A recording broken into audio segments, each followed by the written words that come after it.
Ini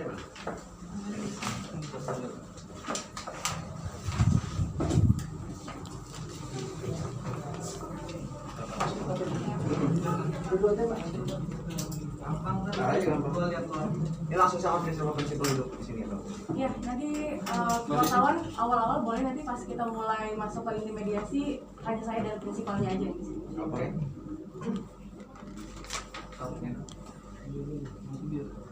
Mediasinya tadi. Ya, alhamdulillah mediasinya udah selesai semuanya, sudah disampaikan semua.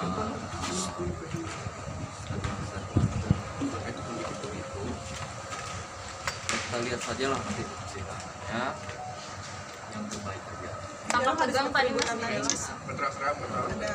ada separasi tegang mas. Ya, yang namanya kita mediasi pasti ada hal-hal yang kita luapkan mungkin ya, yang diluapkan ya, undang segala macam, dan itulah memang fungsinya si mediasi itu gitu. Jadi memang alhamdulillahnya udah selesai semua. Perihal apa aja tadi yang dibahas? Pembahasannya lebih ke perihal ya kasus rumah tangga saya lah. Bagaimana cerita rumah tangga saya yang menurut saya kayaknya nggak etis ya kalau saya omongkan ini di publik segala macam. Jadi biarkanlah sidang yang berjalan. Tadi kan mengungkapkan ada orang ketiga dalam rumah tangga Bang Deddy. Itu benar atau enggak bang? Nanti kita lihat di sidang aja kalau masalah itu. Sidang. Ada KDRT mas? Iya, dugaan KDRT. Begini, untuk semuanya itu nanti tinggal kita lihat di persidangannya segala macam. Saya lebih memilih sekarang no comment saja, demi berjalan lancarnya sidang itu nanti. Mas, biar kita tidak betul. Balik lagi itu nanti saya sudah kemukakan semua. Tadi kita sudah mediasi juga dari pihak Talita, tadi juga sudah Talita sendiri sudah menyampaikan, saya juga menyampaikan, dan pihak mediatornya juga mendengarkan apa keluh kesah kita berdua segala macam. Yang akhirnya kita lihat di sidangnya aja. Selama ini tinggal di Sudirman kan benar mas? Gimana? Selama ini tinggal di apartemen Sudirman? Saya tinggalnya di apartemen, betul. Cuman terkadang pindah-pindah juga. Sudirman Park itu benar? Saya nggak bisa ngomong lokasi saya di mana sebenarnya, karena Jujur. saya nggak etis untuk ngasih tahu tempat tinggal saya di mana. Kenapa akhirnya memutuskan untuk pindah ke tempat lain gitu? Kenapa? Kenapa akhirnya memutuskan untuk pindah tinggal di apartemen gitu? Sebenarnya sih bukan di apartemen ya. Saya itu tinggalnya itu di tempat teman saya gitu. Tapi di apartemen itu tempat kantor kita gitu. No comment aja sih saya kalau masalah itu. Saya lebih fokus permasalahan sekarang, gimana nanti di persidangan segala macam. Kalau memang semuanya bisa putusan dengan baik-baik apa bagaimana kita lihat persidangan.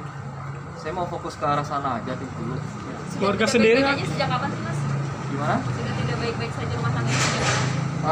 Sebetulnya ya kita lihat aja dari sidang nanti Pak. Saya no komen aja lah sekarang Pak. Keluarga gimana mas? Keluarga mas? Ketemu Ravelo nggak? Ketemu Ravelo sudah belum ketemu lagi sih. Terakhir nggak kan? Kapan terakhir mas ketemu Mbak Ravelo? Talita dan kakaknya boleh izinkan mas maafin. Kapan terakhir ketemu Kapan Rafael? terakhir ketemu anak mas? Terakhir ketemu kapan mas? Udah saya izin ya. Kasih jalan dulu bentar ya. Siapa lagi dari itunya? Ya. Tapi dibataskan. Ya, Keluarga gimana mas? Keluarga mas? Ya, mungkin komunikasi seperti apa? Saya ketemu Ravelo kapan mas? Terbuka. Nanti kita lihat di sidang aja deh bagaimananya. Tapi kan masih ada. Bisa. Sidang tertutup. Nanti kita hasilnya bagaimana nanti kita lihat di sidang. Akan selalu hadir atau gimana mas nanti ya? Hadir. Selama 3 tahun bertahan nggak sih mas? Kemana? Masih ingin Keluarga gimana mas? Keluarga ini yang mempertahankan atau bertahun?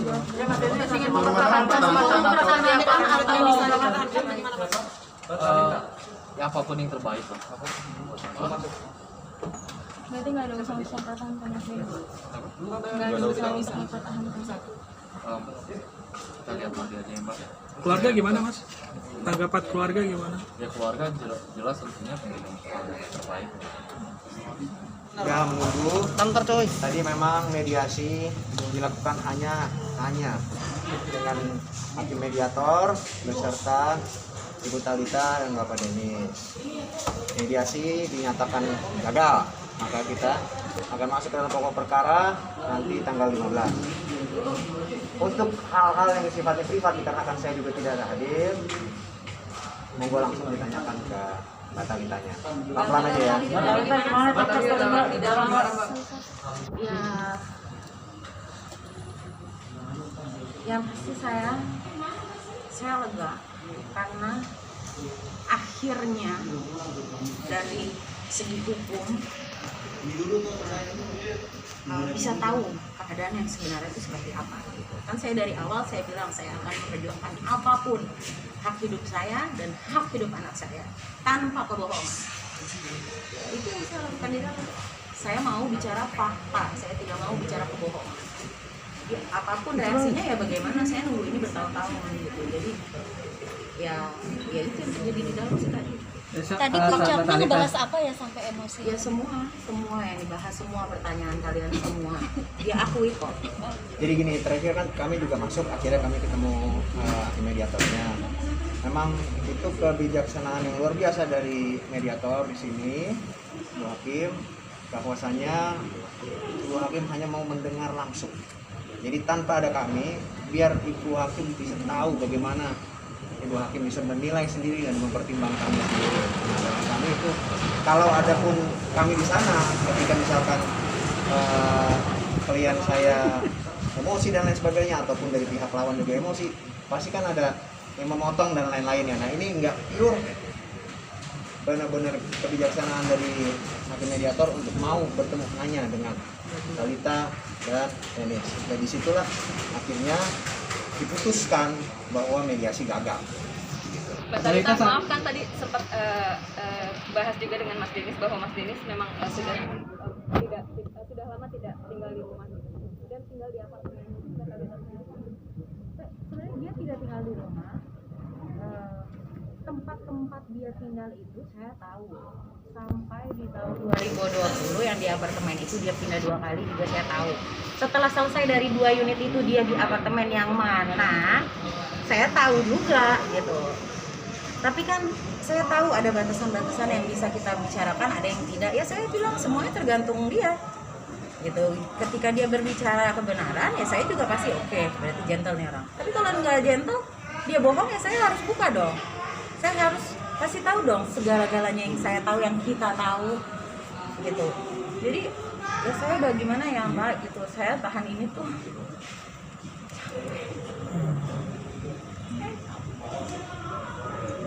saya capek lagi dengan kebohongan. Saya capek kalau dia masih beralasan. Saya capek. Gak ada di dunia ini wanita yang mau ada di posisi saya. Sekian lama orang tahu saya ceria. Saya tutup dalam-dalam semuanya. Masa sampai di ujung juga dia masih mau berkelit? Dia dari banyak tapi, weh. Habis itu saya bilang, kamu bicara jujur dong, saya bilang gitu. Terus dia bilang, akhirnya dia nunduk. Terus dia bilang kok sama Ibu Hakim, dia akui kok salahnya dia. Yang semua teman-teman pers ini mau tanyakan ke saya semuanya benar. Itu jawabannya. Jadi kalian tafsirkan sendiri, semuanya benar. Jadi kan saya bilang gitu, saya minta keadilan, saya berdoa sama Allah, saya minta keadilan. Yang saya rasakan ini udah bentuk tidak adil di dalam kehidupan berumah tangga. Jadi itu saya dikuatin nih sama abang saya sendiri, saya dikuatin sama keluarga saya. Memang kan saya bilang jangan main api sama keluarga saya, kita keluarga hukum kok, ya kita lakukan semuanya sesuai hukum yang berlaku di Indonesia gitu. Jangan lagi berkelit gitu loh, salah gitu, jangan bilang salah tapi gitu. Itu namanya orang ngaku salah tapi nggak ikhlas. Kalau kita yang korban kita disuruh ikhlas, masa yang bikin dosa nggak bisa gitu loh. Jadi tadi mungkin ya di situ gitu puncaknya gitu. Ketika saya dengar masih berkelit-berkelit, ya saya udah nggak bisa lagi untuk nahan gitu. Berarti saat Mbak Thalita menyampaikan semua halnya, beliau berkelit gitu.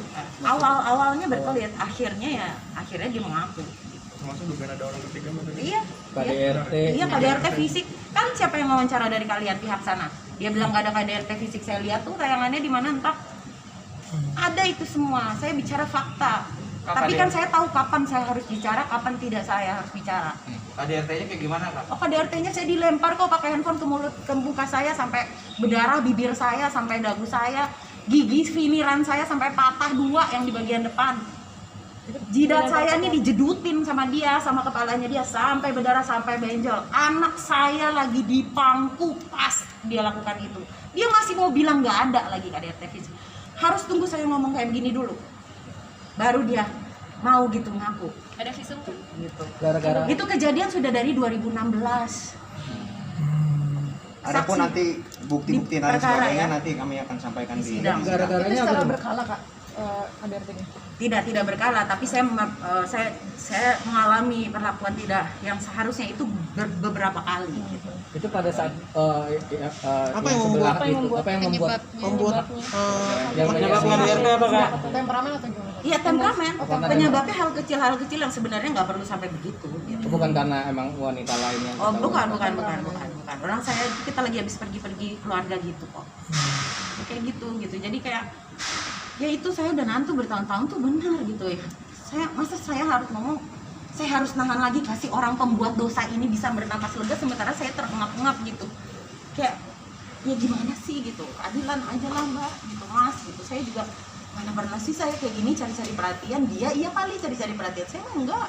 Saya mah apa adanya aja. Kerjaan saya tuh kerja saja, jadi ibu, jadi istri yang baik, jadi anak yang baik, kerja saya banting tulang untuk anak saya. Saya yang kerja, saya ngidupin anak saya, dia hidupin kita. Enggak, Berarti nggak ada nafkah? enggak ada. Selama 3 tahun. Udah lama banget enggak ada. Sejak kapan Oh, Mbak ada lebih. nafkah Mbak? Dari awal Dia ke saya pribadi sebagai seorang istri nih Mbak ya, nih para wanita, saya tidak pernah mendapat gaji seorang istri. Tidak pernah. dari awal. Dari awal. Dia kasih untuk anak saya uang susu popok dah.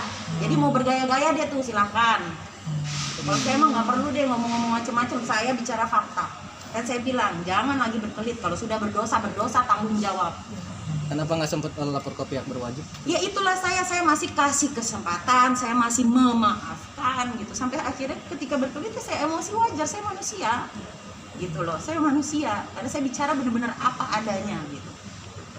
Kondisi anak mungkin gimana? Oh dia happy, dia semangatin saya, semangat ya Bunda. Bunda jangan lagi sedih-sedih. Bunda jangan takut. Berarti Rafael tahu kelakuan ayahnya seperti itu. Di depan mata dia masih lagi mampu di dalam mobil. semua kejadian itu di depan anaknya. Pada saat kejadian Menurut anak saya. seperti apa? Nangis, Nggak nangis, dia bingung lihat aku, dia pelukin aku. sempat marah sama ayahnya. Ya dia juga takut sama ayahnya gitu. Tapi saya sebagai ibu saya tidak pernah menjelaskan ayahnya kepada anak saya. Saya bilang apapun buruknya dia tetap ayah kamu, Rafaelo. Kamu harus respect sama dia. Sakit saya bicara seperti itu. Saya yang ibunya diinjak-injak harga diri saya. Happy-happynya sama orang lain. Yang susahnya gua. Ya Mas, kira-kira rekan-rekan media boleh kurang lagi, lebih kan itu kan kita sudah bicarakan semua seperti itu. Nah jadi ya mohonlah tadi Mbak Thalita juga udah sampaikan semuanya lugas dengan matang dan sesuai dengan apa yang dia rasakan, dialami. Adapun halnya nanti akan kami ajukan sebagai bukti dan lain sebagainya, nanti kami lakukan itu di persidangan. Kira-kira Kapan Bang demikian. sidangnya Bang? Sidang berikutnya tanggal 15 itu masuk dalam pokok perkara. Oke. Ya. Siap.